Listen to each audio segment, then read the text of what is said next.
కొన్ని రోజుల నుంచి ఊహిస్తూ ఉన్నట్లుగానే ఇరాన్పై అమెరికా, ఇజ్రాయెల్ సంయుక్తంగా దారుణంగా యుద్ధానికి తెగబడ్డాయి.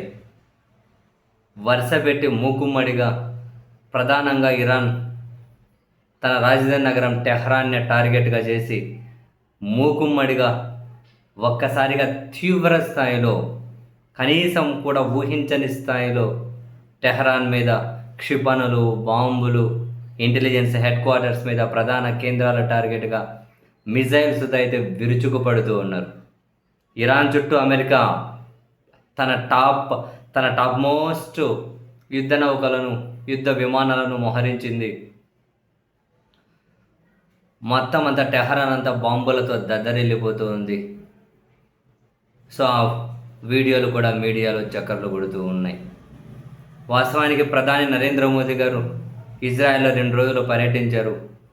అక్కడ పర్యటించి ఇట్లా తిరిగి ఇండియాలో అడుగుపెట్టగానే అక్కడ ఇజ్రాయెల్, అమెరికా కలిసి మూకుమ్మడిగా ఇరాన్ మీద, కీలక కార్యాలయాల మీద, కీలక ప్రదేశాల మీద మూకుమ్మడిగా దాడికి దిగాయి. ప్రతిగా ఇరాన్ కూడా ఇజ్రాయెల్ మీద దాడి చేసే అవకాశం ఉంది కాబట్టి ఇజ్రాయెల్లో ఎమర్జెన్సీ ప్రకటించారు. మొత్తం స్కూళ్ళు, కాలేజీలు ఎక్కడికక్కడ జనం బయటకు రావద్దు అని చెప్పి ఇజ్రాయెల్ అంతా కనుక సైరన్లు మోగుతూ ఉన్నాయి. ఇజ్రాయెల్లో ఎమర్జెన్సీ ప్రకటించారు. సో ఇద్దరూ మూకుమ్మడిగా ఏకకాలంలో ఇంత పెద్ద స్థాయిలో దాడి చేస్తారు అని బహుశా ఇరాన్ కూడా ఊహించి ఉండకపోవచ్చు. ఇద్దరు మూకుమ్మడిగా దాడి చేస్తారు అని తెలుసు, కానీ ఒక్కసారిగా ఊపిరాడనంత దారుణంగా దాడికి తెగబడ్డారు. సో మరి ఇరాన్ ప్రతిస్పందన ఏంటి అన్న తెలియదు.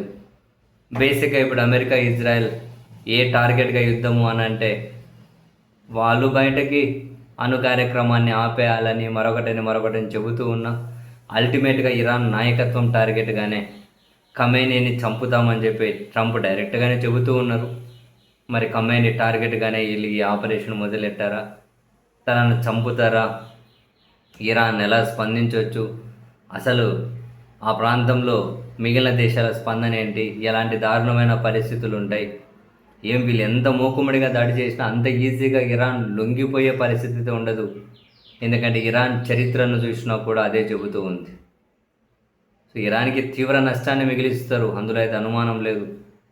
సో మరి వీళ్ళ టార్గెట్లన్నీ ఇరాన్లో నెరవేర్చుకోగలుగుతారా అంటే అంత ఈజీ కాదు. చూద్దాం ఏం జరుగుతుంది.